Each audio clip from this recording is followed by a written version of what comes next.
Namaste. Welcome to the online platform of Samvidhan Career Academy, Vikalp Kotwal mobile application and Samvidhan publications. GPSC class 1-2 preliminary exam ગયા રવિવારે લેવાઈ ગઈ. કેવી રહી તમારી પરીક્ષા? આશા રાખું પરીક્ષા સારી રહી હશે. સ્વાભાવિક છે કે એવા વિદ્યાર્થી મિત્રો કે જે સિન્સિયરિટી સાથે તૈયારી કરતા હશે, એવા વિદ્યાર્થી મિત્રો કે જેમની તૈયારીમાં નિષ્ઠા હશે, પ્રામાણિકતા હશે, એવા વિદ્યાર્થી મિત્રો કે જે વિષયોને ગોખતા નહીં હોય, વિષયોને સમજતા હશે, કોન્સેપ્ટ બિલ્ડ કરતા હશે, એમનું પ્રદર્શન આ પરીક્ષામાં સારું જ રહ્યું હશે. મારો અંગત મત છે કે પરીક્ષા સારી હતી, એકંદરે પેપર સારું હતું. ખાસ તો સારી વાત એ કહેવાય કે જીપીએસસી છેલ્લા અમુક સમયમાં જે પ્રકારની જાહેરાતો કરી રહી છે એની પેટર્ન યુપીએસસી જેવી જ થઈ ગઈ છે. એનું સિલેબસ પણ યુપીએસસી જેવો જ થઈ ગયો છે. જો કે આ બધું એમણે કહેવાની જરૂર નહોતી, કહેવાની જરાય જરૂર હતી જ નહીં. છેલ્લા 14 વર્ષથી હું વારંવાર આ વાત કહેતો આવ્યો છું. યુપીએસસી જીપીએસસી એવું અલગ રખાય જ નહીં. ભલે લોકો કદાચ પેટર્ન અલગ આપે, સિલેબસમાં અમુક મુદ્દાઓમાં ફેરફારો હોય, એક વિદ્યાર્થી તરીકે આપણે એમને અલગ રખાય જ નહીં. વિદ્યાર્થી તરીકે આપણો ધર્મ એટલો માત્ર કે જે વિષયો છે એ વિષયોને પૂરી શિદ્દતથી, પૂરા ઊંડાણપૂર્વક સમજીએ. અને જો એ સમજવા જાઓ તો પછી યુપીએસસી અને જીપીએસસી વચ્ચે આમ પણ કોઈ ફરક નથી બચતો. ટોપિક્સ થોડા ઘણા અલગ હોઈ શકે, પણ વિષયો તો એને જ છે ને બંને પરીક્ષાઓમાં, બરાબર. પણ તોય ઘણા વિદ્યાર્થીઓ હોય કે જેમને જીપીએસસીને મોઢે સાંભળવું હોય કે હવે બધું યુપીએસસી જેવું જ છે, તો એમણે સાંભળી લીધું. જીપીએસસીએ છેલ્લા અમુક સમયમાં જે જાહેરાતો કરી એ પ્રમાણે UPSC is equal to GPSC અથવા તો GPSC is equal to UPSC થઈ ગયું. સારી વાત મને એ લાગી કે જીપીએસસી આ બધી બાબતોમાં યુપીએસસી જેવી જ થઈ ગઈ, પણ યુપીએસસીની અમુક બાબતો એ આ વખતે જીપીએસસીની અંદર ન દેખાય. એ કઈ બાબતો? યુપીએસસી વિશે મારી એક ફરિયાદ રહી છે. અને ફરિયાદ એટલે કે એમને કદાચ એ સાંભળવાની મજા આવે છે કે લોકો એમને કહે કે unpredictable public service commission. Unpredictable એટલે કે લોકો શું કરશે એના વિશે કોઈને કંઈ જ ખબર ના હોય, સવાલો કેવા પૂછશે કોઈને કંઈ જ ખબર ના હોય, જાણે કે એક સિક્રેટ ઓર્ગેનાઇઝેશન ન હોય એમ કામ કરતા હોય, બરાબર. યુપીએસસી એટલે યુનિયન પબ્લિક સર્વિસ કમિશનની અનપ્રેડિક્ટેબલ પબ્લિક સર્વિસ કમિશન એમ છોકરાઓને કહેતા હોય ને એમને કદાચ એની બહુ મજા આવતી હશે. એટલે જ તો પરીક્ષાને અઘરી બનાવવાના નામે છેલ્લા અમુક વર્ષોમાં આપણે જોઈએ એવા એરિયાઝમાંથી સવાલ એ લોકો પૂછતા હોય છે જે એરિયાઝને ખબર નહીં શું સંબંધ હશે તમારી બૌદ્ધિક ક્ષમતા ચકાસવા સાથે. સવાલો એવા પૂછાતા હોય છે જે સવાલો વાંચીને આપણને સવાલ થાય કે આ સવાલ પૂછીને આપણી કઈ બૌદ્ધિક ક્ષમતા ચકાસવા માગતા હશે. ખરેખર નિરર્થક હોય છે, નાહકના હોય છે, કારણ વગરના હોય છે, બરાબર, પણ પૂછે છે અને આમ કરીને પરીક્ષા અઘરી હોવાનું સન્માન મેળવે છે. જીપીએસસીની જે હું વાત કરી રહ્યો તો એ આ છે કે એણે પેટર્ન, સિલેબસ બધું જ યુપીએસસી જેવું કરી નાખ્યું, પણ આ પેપરની અંદર મને એવું ન લાગ્યું કે જ્યાં એવા એરિયાઝમાંથી સવાલ પૂછાયા હોય કે જેનાથી વિદ્યાર્થીને તકલીફ પડે. સ્ટાન્ડર્ડ વે ઓફ પ્રિપરેશન છે એને લોકો વળગી રહ્યા છે. અને સાચું કહું તો જ્યારે અનનોન એરિયાઝ કે જે એક પ્રિપરેશનની બાઉન્ડ્રી સેટ થયેલી છે એની બહારના છે, બરાબર, તમારી રડારમાં ક્યાંય નથી આવતા, આવા એરિયાઝમાંથી જ્યારે સવાલ પૂછાતા હોય ને તો એમાં સાચી તૈયારી કરનારો વિદ્યાર્થી ફેંકાઈ જાય છે અને પેલા જે તુક્કા મારનારા વિદ્યાર્થીઓ હોય ને એ ફાવી જતા હોય છે. હું માનીશ કે આ વખતની જીપીએસસીની પરીક્ષામાં એવું થવાની સંભાવના ઓછી છે. પ્રશ્નો સારા હતા અને સારી વાત હતી કે દરેક વિષયને પૂરતો ન્યાય મળ્યો છે. એવું નથી બન્યું કે એકાદ બે વિષયો કે 2-3 વિષયો એ આખા પેપરમાં હાવી થઈ ગયા હોય અને બાકીના વિષયોને લોકોએ આમ ધકેલી દીધા હોય.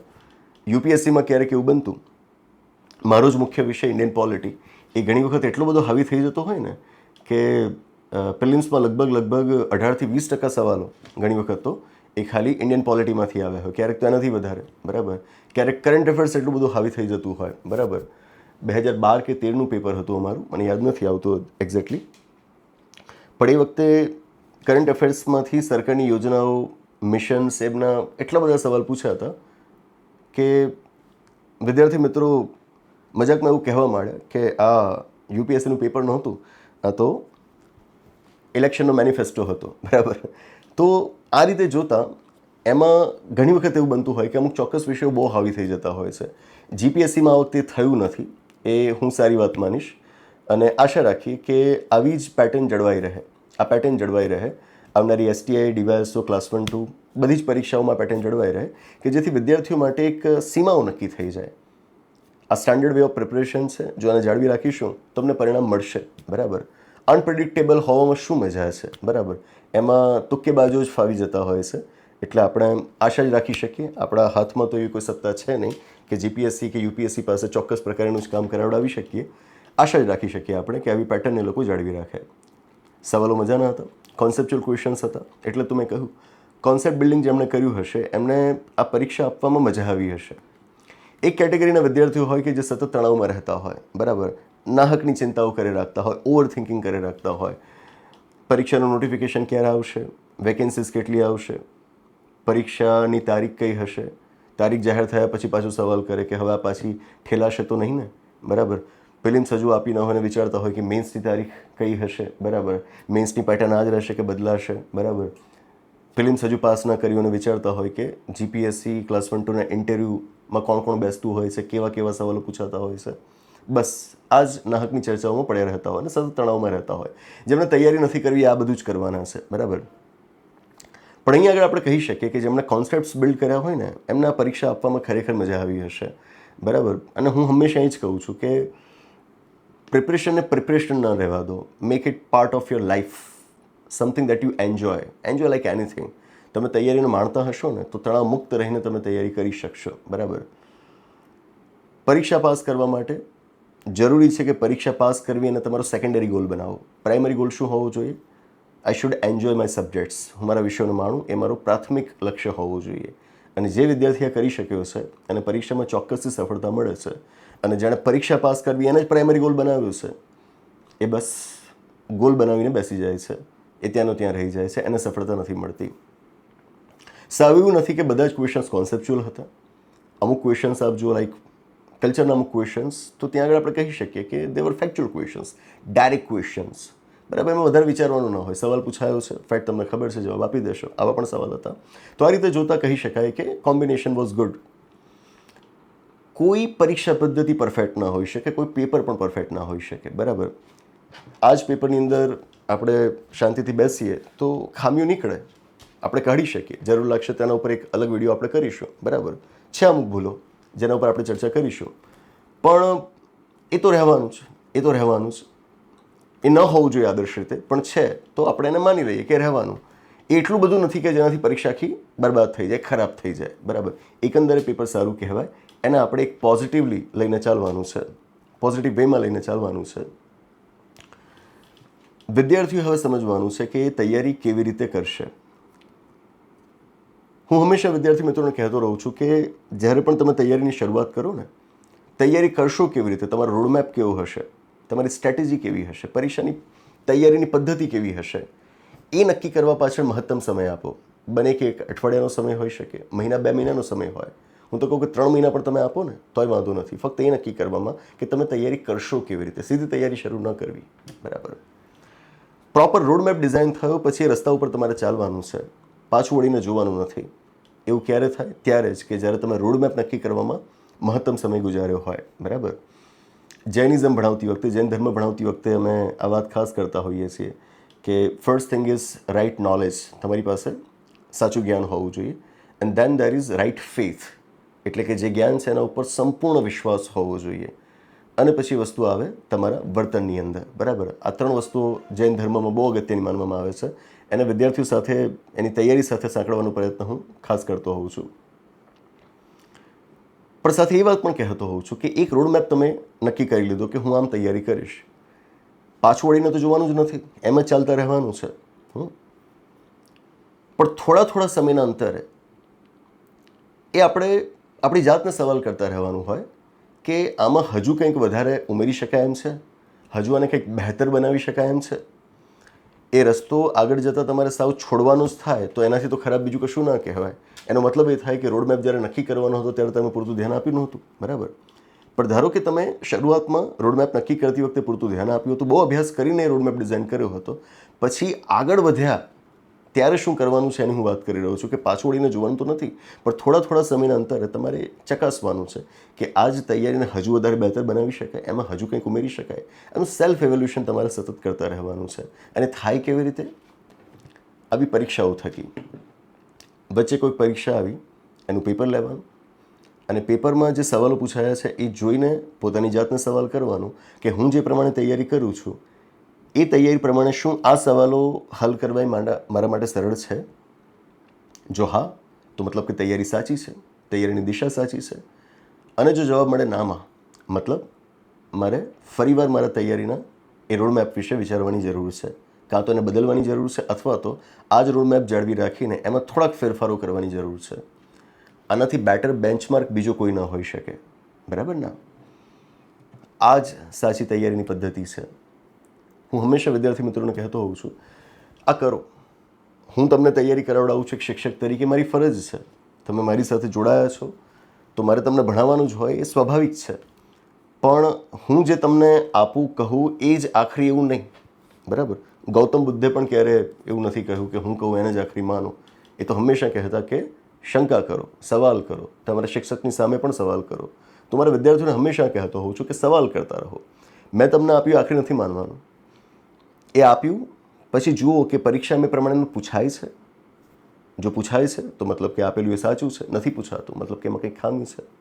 આ સતત આપણે કરતા રહેવું પડે અને નેવર એન્ડિંગ પ્રોસેસ છે, આ લાઈફ લોંગ પ્રોસેસ છે. આપણું જ્યાં સુધી આ પૃથ્વી પરથી અંત નહીં આવે ને ત્યાં સુધી આપણે કરતા રહેવાનું છે. સતત સવાલ કરતા રહેવાનું છે. કારણ કે સવાલો પણ એવા પૂછાય છે, બરાબર?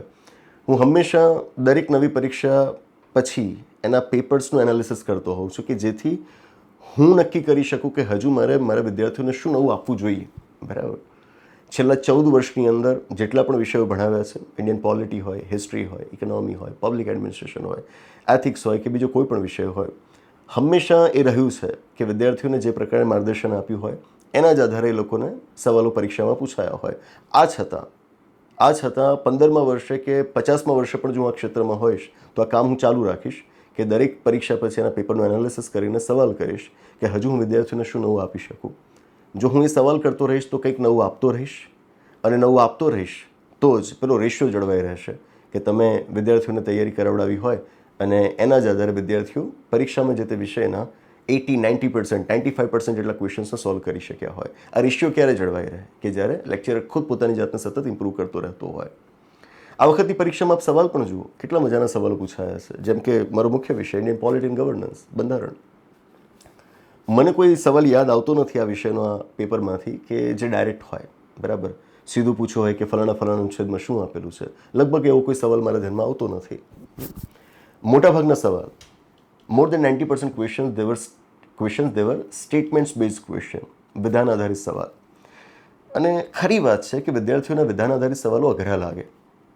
કોઈ એક મુદ્દો છે એના વિશે 2-3 કે 3-4 વિધાનો આપ્યા છે અને પછી તમને કહે કયું સાચું કયું ખોટું તે નક્કી કરવું અઘરું જ બની જાય. આવા મોટાભાગના સવાલ આ વખતે આ વિષયના પૂછાયેલા હતા. પણ બહુ ગૌરવ સાથે કહીશ કે ઓફલાઈન ક્લાસીસમાં જે વિદ્યાર્થીઓ આવ્યા, ઓનલાઈન કોર્સીસ જે વિદ્યાર્થી મિત્રોએ એટેન્ડ કરેલા છે, એ બંનેને છોડો. જેમણે ખાલી આ પુસ્તક વાંચ્યું હોય અથવા તો પરીક્ષાના લગભગ 10 દિવસ પહેલાં આપણે એક ક્રેશ કોર્સ મૂકેલો હતો ક્લાસ 1-2ની પરીક્ષા માટે. એમાં લગભગ 4.5 થી 5 કલાક મેં આખા વિષયનું રિવિઝન કરાવડાવ્યું હતું. આ રિવિઝન જેણે સાંભળી લીધું હોય ને એ વિદ્યાર્થી મિત્રો માટે પણ આ પ્રશ્નોને હલ કરવા બહુ સરળ રહ્યા, બરાબર? હું વિદ્યાર્થીઓને સતત એક આદર્શ નમૂનો બતાવવાની કોશિશ કરતો હોઉં છું. 4.5-5 કલાકની અંદર આખો વિષય એમની સમક્ષ રજૂ કરવો એ પોતાની અંદર એક પડકારજનક બાબત છે. પણ હું એ વિદ્યાર્થીઓ સમક્ષ કરતો હોઉં છું એનું કારણ કે વિદ્યાર્થી સમજે કે મારા ટીચરના બધું જ યાદ છે, વિષય આખો એમને મોઢે છે, એ પીપીટીઝમાંથી વાંચી નથી જતા. પીપીટીઝમાંથી વાંચી જવું હોય તો કેટલું સરળ છે આપ પણ જાણો છો. મને ઘણી વાર સવાલ થાય કે પીપીટીઝ કોઈક વાંચતું હોય અને હું એની સામે બેસીને એને સાંભળું એના કરતાં તો હું જાતે જ એને ન વાંચી લઉં. મારે વાંચવા માટે કોઈકની જરૂર શું પડે, બરાબર? પણ ખબર નહીં આજે આપણા દેશમાં તો દેશ આખાની વાત કરું, ગુજરાત એકલા નહીં, દેશ આખામાં અત્યારે કોચિંગના નામે આ જ ચાલે છે. પીપીટીઝ રીડર્સ, પીપીટીઝના નેરેટર્સને આજે લોકો શિક્ષક માની લે છે. તો વિદ્યાર્થીઓ સમક્ષ હું સતત એ આદર્શ નમૂનો મૂકવા માગતો હોઉં છું કે એક શિક્ષક તરીકે જો બધી જ વિગતો મને યાદ હોય તો હું તમને કહી શકું કે વિદ્યાર્થીઓ તમને પણ યાદ હોવી જોઈએ, બરાબર? અને વસ્તુ અત્યારે પરીક્ષામાં દેખાય છે. પોલિટીના ક્વેશ્ચન્સથી આગળ ઇકોનોમીના ક્વેશ્ચન્સ. પુસ્તક ઘણું મોટું થઈ ગયું છે, સેકન્ડ એડિશન ઇન્ડિયન ઇકોનોમી. આમાં મોનેટરી પોલિસીનું ચેપ્ટર આપ વાંચો. એમાં મોનેટરી પોલિસીમાં આરબીઆઈ કેવા કેવા સ્ટાન્સ લેતી હોય એના વિશેની માહિતી આપી છે, જેમાંથી ન્યુટ્રલ સ્ટાન્સ વિશેનો સીધો સવાલ આ વખતની પરીક્ષામાં પૂછાયેલો હતો. પુસ્તકમાંથી તમે શીખ્યા જશો. પણ એ સિવાય હમણાં જ આઈડિએશન ફોર આઈએસ હિન્દી અને ઇંગ્લિશ મીડિયમ માટેની આપણી એક અલગ યુટ્યુબ ચેનલ છે, આપણું એક અલગ પ્લેટફોર્મ છે. એની અંદર આપણે આ ન્યુટ્રલ સ્ટાન્સ, એકોમોડેટિવ સ્ટાન્સને સમજાવતો એક વિડીયો નાનકડી રીલ મૂકેલી હતી. હમણાં જ આરબીઆઈએ રેપો રેટ ઘટાડ્યો ને ત્યારે મેં આ વિડીયો કરેલો હતો. તમે કદાચ એ 2-3 મિનિટની રીલ જોઈ લીધી હોય ને તો પણ તમે સવાલનો જવાબ આપી શકાય. આ ખરા અર્થમાં કોન્સેપ્ચ્યુઅલ ક્વેશ્ચન્સ કહેવાય. સવાલ પૂછાયેલો હતો કોર ઇન્ફ્લેશન વિશે. સાચું કહું ને તો કોર ઇન્ફ્લેશન શું એ મને ખબર નહોતી. આમ તો યુટ્યુબ પર આ બધી જ ક્લિપ્સ મૂકેલી છે આપણા જૂના ક્લાસીસને, કે જેમાંથી સીધા સવાલો પૂછાયેલા હતા. ક્વેશ્ચન્સ તો ઘણા બધા છે, પણ જે સૌથી પ્રોમિનન્ટ ક્વેશ્ચન્સ હતા ને, જે બસ ક્વેશ્ચન જોઈને મજા આવી જાય, એના સિલેક્ટેડ પોર્શન્સ જૂના ક્લાસીસમાંથી લઈને અમે યુટ્યુબ પર મૂકેલા છે. આપ જોજો, ન જોયા હોય તો. તો કોર ઇન્ફ્લેશન વિશે મને કાંઈ ખબર નહીં. સ્કૂલ કોલેજમાં તો ઇન્ડિયન ઇકોનોમી જેવો સબ્જેક્ટ ખાસ કંઈ ભણવાનો આવતો નહોતો. જ્યારે અમે તૈયારી શરૂ કરી યુપીએસસીની, તો એ વખતે ઇન્ડિયન ઇકોનોમીને તૈયાર કરવા માટે કોઈ સારું સાહિત્ય પણ ઉપલબ્ધ નહોતું. પણ વિષય તો બહુ જરૂરી છે, તૈયાર કરવો કેવી રીતે? આમ તેમથી સાહિત્ય ફેંકતા રહ્યા. છેવટે એક મજાનો વિચાર આવ્યો. ભેગા થયા નક્કી કર્યું કે રિઝર્વ બેંક ઓફ ઇન્ડિયાની વેબસાઇટ પર જઈએ અને એમના જે પેલા એફએક્યુઝ હોય છે ને, ફ્રિકવન્ટલી આસ્ક ક્વેશ્ચન્સ, અને પછી એમણે એના જવાબો આપેલા હોય એ, અને બીજું અમુક મટીરિયલ, આ બધું આપણે ડાઉનલોડ કરી લઈએ અને પ્રિન્ટ કરાવી લઈએ. એ વાંચીશું. એ મટીરિયલની અંદર પહેલી વખત, હું વાત કરું લગભગ 2008-9ની આસપાસની, એ મટીરિયલની અંદર પહેલી વખત મેં કોર ઇન્ફ્લેશન એવો શબ્દ વાંચ્યો હતો. એની પહેલાં સુધી કોર ઇન્ફ્લેશન એટલે શું મને ખબર નહોતી, બરાબર. પણ જ્યારે વાંચ્યો ત્યારે હું ખૂબ ખુશ થયો. નવું નવું શીખવા મળે તો મને બહુ ગમે. અને ત્યારથી નક્કી કર્યું કે જ્યારે પણ હું કોઈકને ભણાવીશ ત્યારે કોર ઇન્ફ્લેશન ભણાવીશ. હેડલાઇન ઇન્ફ્લેશન, કોર ઇન્ફ્લેશન, બહુ મજાના ખ્યાલો છે. ભણાવે, પરીક્ષામાં પૂછાય, આપ જોઈ શકો છો. અને એ ખરેખર મને યાદ નથી કે જીપીએસસીના ઇતિહાસમાં ક્યારે લોકો કોર ઇન્ફ્લેશન વિશે ક્યારે સવાલ પૂછ્યો હોય. હમણાં જ્યારે તાલુકા પ્રાથમિક શિક્ષણ અધિકારીની પરીક્ષા થઈને ત્યારે પણ મેં કહ્યું હતું, એમાં જે બજેટના સવાલ પૂછાયા હતા ત્યારે મેં કહ્યું હતું કે આપણે તૈયાર રહીએ. જીપીએસસી ઇન્ડિયન ઇકોનોમીના સવાલોમાં આવું વેરિએશન લાવશે, એની ડાયવર્સિટી વધશે, તો બી પ્રિપેર્ડ ફોર દેટ, બરાબર. દેટ થિંગ પૂછાયો છો કોર ઇન્ફ્લેશન વિશેનો સવાલ, કોન્સેપ્ટ સમજ્યા હશો તો જવાબ આપી શકશો. એમએસપી, મિનિમમ સપોર્ટ પ્રાઇસ, તમે ક્લિપમાં જોયું હશે, યુટ્યુબ પર હજુ અવેલેબલ છે. મેં ત્યારે પણ ક્લાસમાં કહ્યું હતું કે યુપીએસસીમાં પહેલા સવાલ પૂછાઈ ગયો છે કે ભારત સરકાર કયા કયા પાક ઉપર એમએસપી જાહેર કરતી હોય છે, ટેકાના ભાવ. યુપીએસસી પૂછી ગઈ છે, જીપીએસસી પૂછી શકે છે. તમે ક્લિપમાં જોઈ શકશો, મને બોલતા સાંભળશો, અને ત્યાં આગળ તમને સવાલ પૂછાય છે. આમાં હું કંઈ નવું નથી કરતો. આ કોઈ મારી આગવી બાબત ના કહેવાય. વાસ્તવમાં તો આ જ કરવાનું હોય. જીપીએસસીના વિદ્યાર્થીઓએ હંમેશા યુપીએસસીના પેપર્સને જોતા જ રહેવાનું હોય. પહેલાં તો જીપીએસસીના પ્રીવિયસ યર્સ ક્વેશ્ચન પેપર્સને જોવાના હોય, પ્લસ યુપીએસસીના પણ પ્રીવિયસ યર્સ ક્વેશ્ચન પેપર્સને એણે જોવાના જ હોય. મેં એક્ઝામ્પલ્સ વિદ્યાર્થીઓને બતાવેલા છે. આના પણ જૂના વિડીયોઝ તમે શોધશો. હવે તો આ એક ખજાનો બની ગયો છે. એમાં શોધશો તો આવા ઘણા વિડીયોઝ મળી આવશે આપણી ચેનલ ઉપર, કે જેમાં મેં બતાવ્યું હોય કે યુપીએસસીનો કોઈ ક્વેશ્ચન હોય, સીધેનો સીધો સવાલ એ જીપીએસસીમાં ખાલી ભાષા બદલીને મૂકી દેવાયો હોય. હવે બધું જ તમારી નજર સામે છે, તો પણ કેમ પાછા પડો છો? પ્રીવિયસ યર્સ ક્વેશ્ચન પેપર્સ, યુપીએસસીના papers, they would guide you for your preparation. તમારે એના માટે 5,000, 10,000 ક્વેશ્ચન્સની કોઈ ક્વેશ્ચન બેંક વસાવવાની જરૂર નથી, બરાબર છે. That thing. એફડીઆઈ વિશે સવાલ પૂછાયેલો હતો કે ઇન્સ્યોરન્સ સેક્ટરમાં જે 74% એફડીઆઈની લિમિટ હતી એ કેટલી વધારવા માટેનો પ્રસ્તાવ હાલના બજેટમાં આવ્યો છે? જવાબ સીધો છે, 100%. આમ લાગે કેટલું સાદું છે. 74%માંથી 100% થયું એટલું જ પૂછાયું. એટલું સાદું નથી.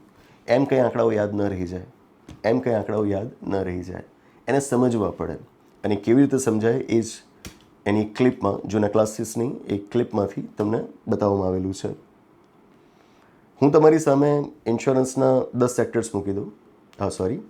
એફડીઆઈ માટેના 10 સેક્ટર્સ મૂકી દઉં. દરેક સેક્ટરની સામે લખું કે હાલ એમાં એફડીઆઈની લિમિટ કેટલી છે, એક કોલમમાં લખું, અને બીજા એક કોલમમાં લખું કે એ લિમિટને કેટલી વધારવા માટેનો પ્રસ્તાવ રજૂ કરાયેલો છે, બરાબર. વધી ગઈ છે અથવા તો વધારવા માટેનો પ્રસ્તાવ રજૂ કરાયેલો છે, સમથિંગ ઓફ દેટ સોર્ટ. અને આવા 10 સેક્ટર્સની માહિતી મેં તમને આપી હોય, અને એમાં એક સેક્ટર ઇન્સ્યોરન્સનું પણ હોય, જેના પહેલા કોલમમાં લખ્યું હોય 74% હાલની લિમિટ અને વધારવા માટેનો પ્રસ્તાવ કેટલો છે 100%નો, બરાબર.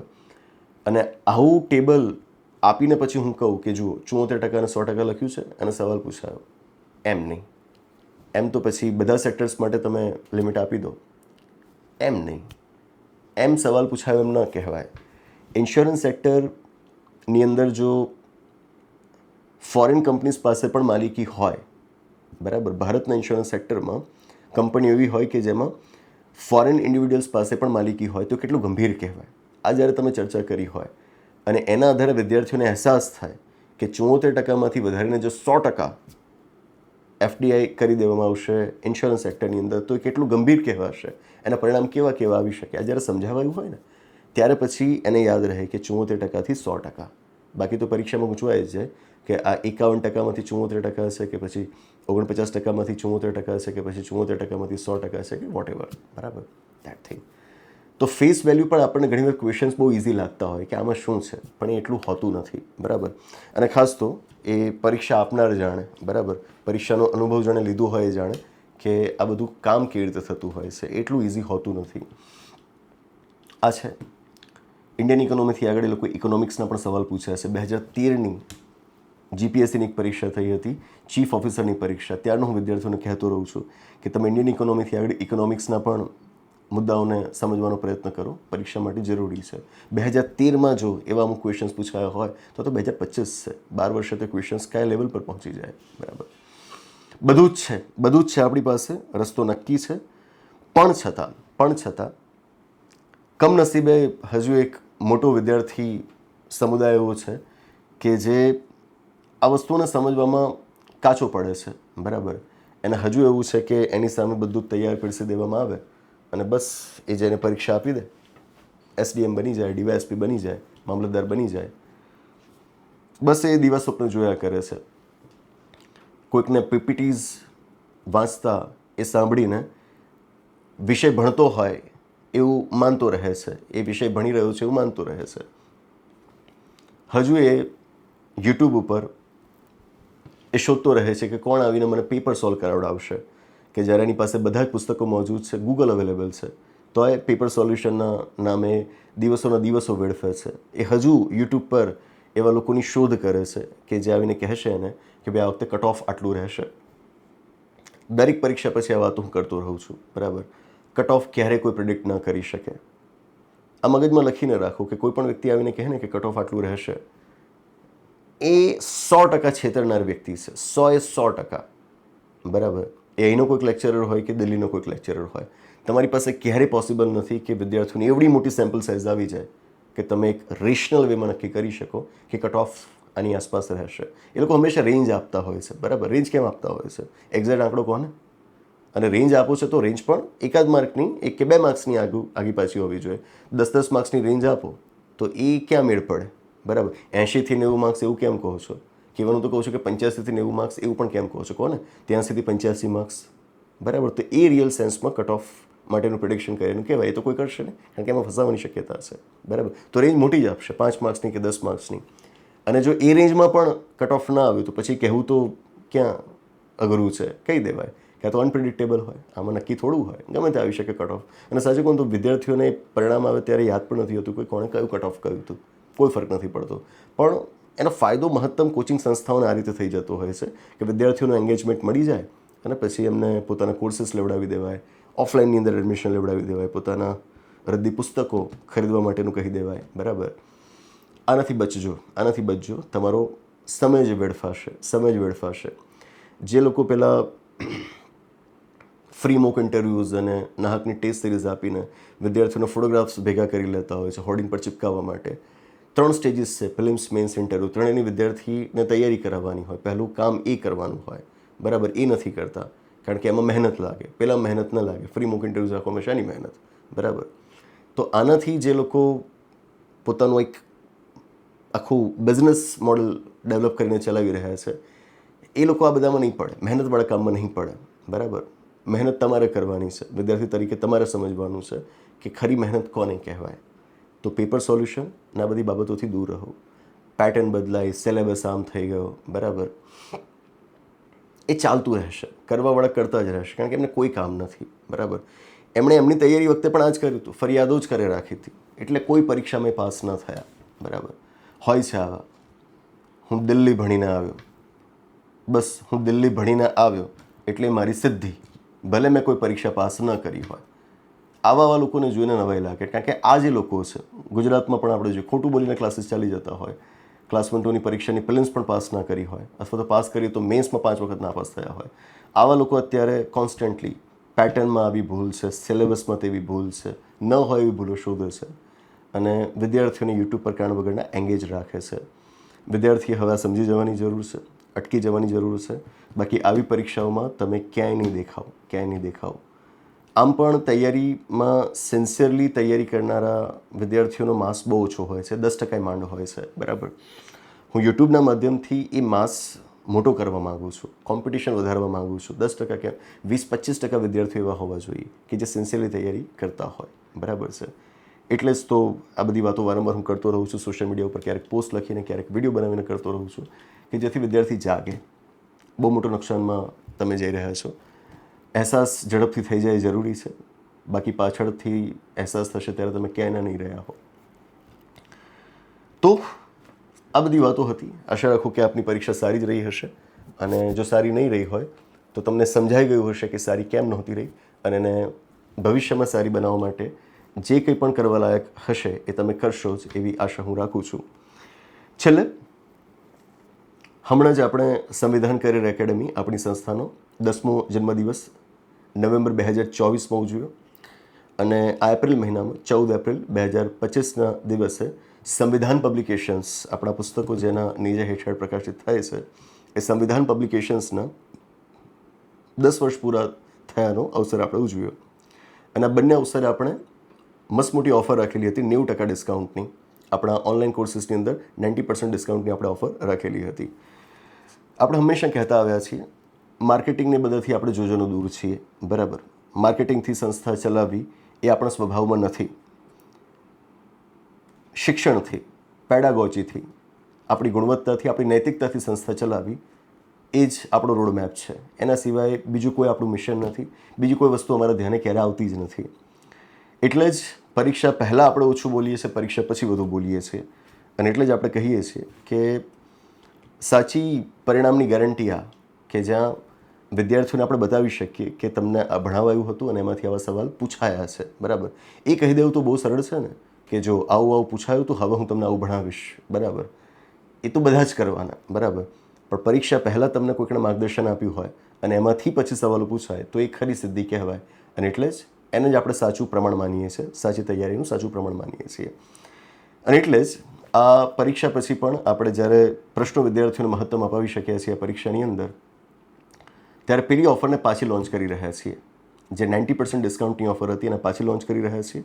અમુક કોર્સીસ છે, લાઈવ કોર્સીસને બીજા 1-2 કોર્સીસ કે જેમાં આ ઓફર એપ્લિકેબલ નથી, પણ બાકીના તમામ આપણા વિકલ્પ કોટવાલ મોબાઈલ એપ્લિકેશનના ઓનલાઈન કોર્સીસની અંદર 90% ડિસ્કાઉન્ટની ઓફર આપણે મૂકી રહ્યા છીએ. મતલબ એ થયું કે તમારે માત્ર 10% રકમ ચૂકવીને કોર્સને સબસ્ક્રાઇબ કરવાનો છે. બરાબર. કૂપન કોડ એના માટે નક્કી કરાયેલો છે સંવિધાન 10. સંવિધાન લખતી વખતે ધ્યાન રાખજો, સ્પેલિંગ છે SAMVIDHAAN. ઘણા છોકરાઓ સિંગલ એ લખતા હોય એટલે કૂપન કોડ નથી ચાલતો હતો, તેમને ખાસ કહી દો AA કરવાનો છે સંવિધાન, અને પછી વચ્ચે કોઈ જગ્યા નથી રાખવાની, સળંગ લખી દેવાનું છે 10, સંવિધાન 10. આ કૂપન કોડ નાખશો એટલે 90% ડિસ્કાઉન્ટ થઈ જશે. GPSCના માસ્ટર કોર્સીસ એની અંદર છે, લેટેસ્ટ માસ્ટર કોર્સ પણ એમાં અવેલેબલ છે. 3 મહિના, 6 મહિના, 12 મહિનાના સબસ્ક્રિપ્શન્સ અવેલેબલ છે. ક્લાસીના પણ ઘણા બધા કોર્સીસ છે. મારા સબ્જેક્ટ્સ એકલા તમારે જોઈતા હોય તો એના પણ કોર્સીસ ત્યાં આગળ અવેલેબલ છે. DYSO STA માટેના કોર્સીસ પણ ત્યાં આગળ અવેલેબલ છે. ક્લાસ 3ની બીજી એક્ઝામ્સ માટેના પણ કોર્સીસ અવેલેબલ છે. આ બધા ઉપર ડિસ્કાઉન્ટ છે. પ્લસ UPSCના હિન્દી અને ઇંગ્લિશ મીડિયમના કોર્સીસ પણ અવેલેબલ છે. એના ઉપર પણ તમે આ ડિસ્કાઉન્ટ ઓફરનો લાભ લઈ શકશો. ટૂંકમાં જો આ પરીક્ષામાં તમને લાગ્યું હોય કે તમારી કોઈક કચાશ હતી, એ કચાશને દૂર કરવી હોય તો એના માટે એક સુવર્ણ તક છે કે તમે ઓફરનો લાભ લઈને એ કોર્સીસને સબસ્ક્રાઇબ કરીને જ્યાં જ્યાં ખામી હોય એને દૂર કરી શકો. અને જો તૈયારીમાં બિલકુલ નવા છો તો તમારા માટે આ સુવર્ણ તકથી મોટી તક કહેવાશે કે જ્યાં તમારી તૈયારીની આરંભે જ તમને એક સાચું માર્ગદર્શન મળી રહેશે. બધા જ વિષયોને બહુ ખંતપૂર્વક ત્યાં આગળ ભણાવાયેલા છે, અને 14 વર્ષથી આપણે આ જ કરીએ છીએ, બરાબર. આના સિવાય બીજું કંઈ કરવાનું આપણને આવડતું નથી, બરાબર. તો ઓફર આપણે પાછી મૂકી રહ્યા છીએ. 23 માર્ચ 2025 એ ઓફરનો છેલ્લો દિવસ છે, એટલે કે એ દિવસે રાત્રે 12 વાગે ઓફર પૂરી થશે.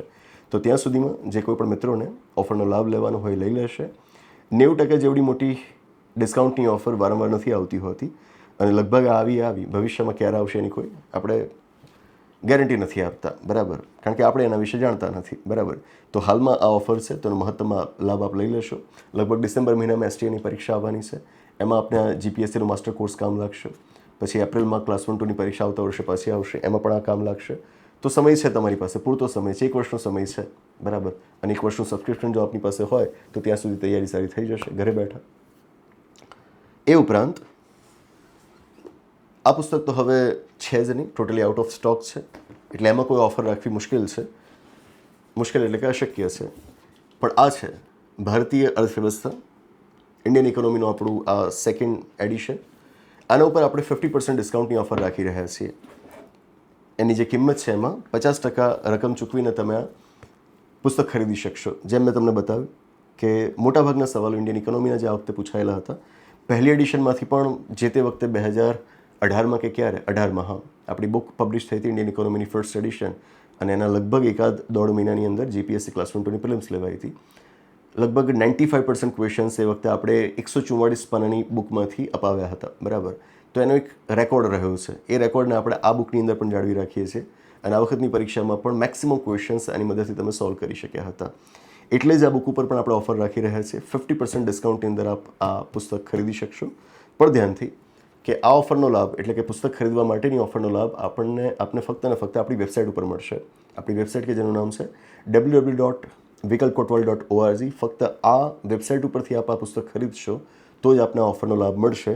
બીજા કોઈક પોર્ટલ ઉપર જઈને આપ આ પુસ્તક ખરીદશો તો ત્યાં આગળ ઓફર નહીં હોય, કે ઇવન આપ ઓફલાઈનમાં જઈને કોઈ બુક સ્ટોરમાંથી પુસ્તક ખરીદશો તો ત્યાં પણ તમને ઓફરનો લાભ નહીં મળે. આ ઓફર ફક્ત ને ફક્ત આપણી વેબસાઇટ ઉપર જ ઉપલબ્ધ છે. બસ એ જ. આશા રાખું કે પરીક્ષા વિશેની આ વાતો તમને ગમી હશે, અને કદાચ ને મગજમાં કોઈક શંકા કુશંકા હોય પરીક્ષાની તૈયારીને લઈને, તો આ સેશનના માધ્યમથી હું એને સોલ્વ કરી આપવામાં મદદરૂપ સાબિત થયો હોઈશ. બસ તૈયારી જાળવી રાખજો. ઓફરની જરૂરિયાત લાગે તો એનો લાભ લેજો, પુસ્તકની જરૂરિયાત લાગે તો એમાં પણ ઓફરનો લાભ લેજો. જરૂર ના હોય તો ના લેતા, અને કોઈક મિત્રો હોય તો એમના સુધી આ વાત પહોંચાડવા લાયક હોય તેમને પહોંચાડજો. હું કહેતો રહ્યો છું એમ, ઓફર આવે એટલે કશી વસ્તુ લઈ લેવી એવું ફરજિયાત ન હોય. તમારી જરૂરિયાતને સમજીને જ નિર્ણય કરવાનો હોય, બરાબર છે, દેટ થિંગ. તો બસ આની સાથે આ વાતને અહીં આગળ અટકાવીએ છીએ. ઘણી લાંબી ચર્ચાઓ થઈ ગઈ. હજુ આપણે આ પેપરનું બીજું એક એનાલિસિસ રજૂ કરીશું કે જેમાં આ પરીક્ષામાં જે મારી થોડીક ફરિયાદો છે એના વિશે આપણે વાત કરીશું, બરાબર. એના ઉપર પણ વાત થવી જરૂરી જ છે. બધું જ સારું હોય એવું ના હોય, થોડુંક ખરાબ પણ હોય. તે ખરાબ જે છે એને પણ આપણે ઉજાગર કરવું જરૂરી છે, કે જેથી ભવિષ્યમાં પરીક્ષા થાય તો એમાં આ ખામીઓ નીકળે એવી અપેક્ષા આપણે રાખી શકીએ. તો બસ આની સાથે આ વાતને અહીં આગળ પૂર્ણ જાહેર કરીએ છીએ. આવનારા સમયમાં આવી જ કોઈક નવી વાત સાથે હશે પરીક્ષાનો કોઈક નવો મુદ્દો, તો એની ચર્ચા સાથે પાછા મળીશું. આભાર. નમસ્તે.